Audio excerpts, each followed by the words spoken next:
Experience చెప్తాను నాది పాస్ట్ది. I have worked as a stage artist. 9 years దాకా కమర్షియల్స్ స్టేజ్ చేశాను నార్త్ ఇండియాలో.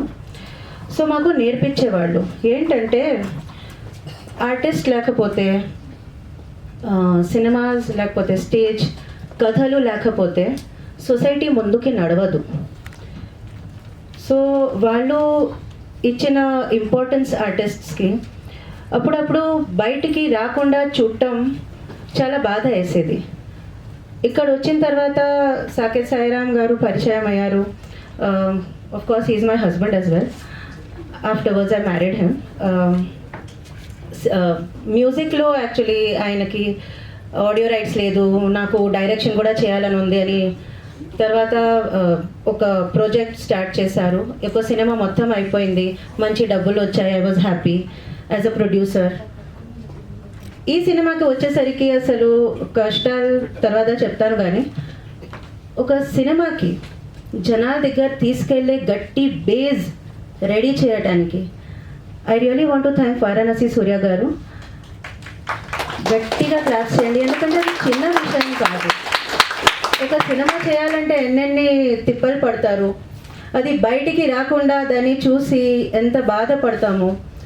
డబ్బులు పక్కన పెట్టేస్తే కష్టాలు జనాలకి తెలియట్లేదు, ఎక్కడ ఎంత దేనికి పడ్డామో తెలియట్లేదు. అట్లాంటి సమయంలో పెద్ద సినిమా కూడా చాలామంది థియేటర్కి వెళ్ళి చూడరు. అట్లాంటి సమయంలో అట్లాంటి బేస్ ఇచ్చి ఆర్టిస్ట్స్ని చేతులు పట్టుకొని బయటికి తీసుకురావడం, మంచి బేస్ ఇవ్వటం, రిలీజ్ చేయడం, జనాల దగ్గర తీసుకెళ్ళటం, ఈ idea sir, hats off to you. Thank you so much from the bottom of my heart. Thank you so much. ఈ సినిమాకు వచ్చేసరికి యాక్చువల్లీ మేము అందరు బుక్ చేసేసాము మొత్తం, ఈ villa and location, unit, everything book చేసేసాము. నేను అక్కడ వెళ్ళాను, ఆర్టిస్ట్ అందరు వచ్చేసారు. సాకేత్ సాయిరామ్ గారు అంటూ ఉంటారు, ఆల్మోస్ట్ అప్పటికే 9-10 years పరిచయం.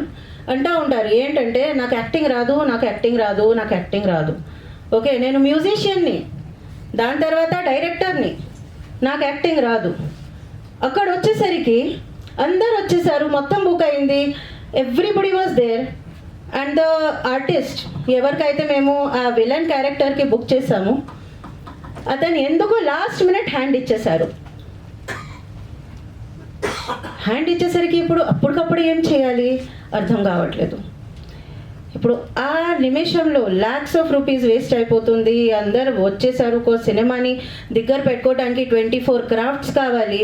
ఆ సమయంలో ఎట్లా దాన్ని చేద్దాం, లాస్ అయితే నేను చంపుతాను కదా, ఆఫ్ కోర్స్.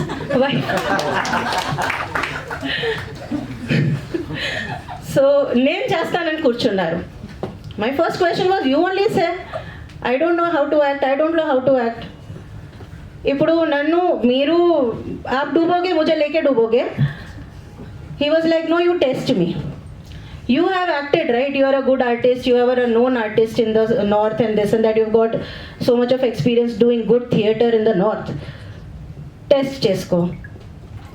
ఓకే చేసాము.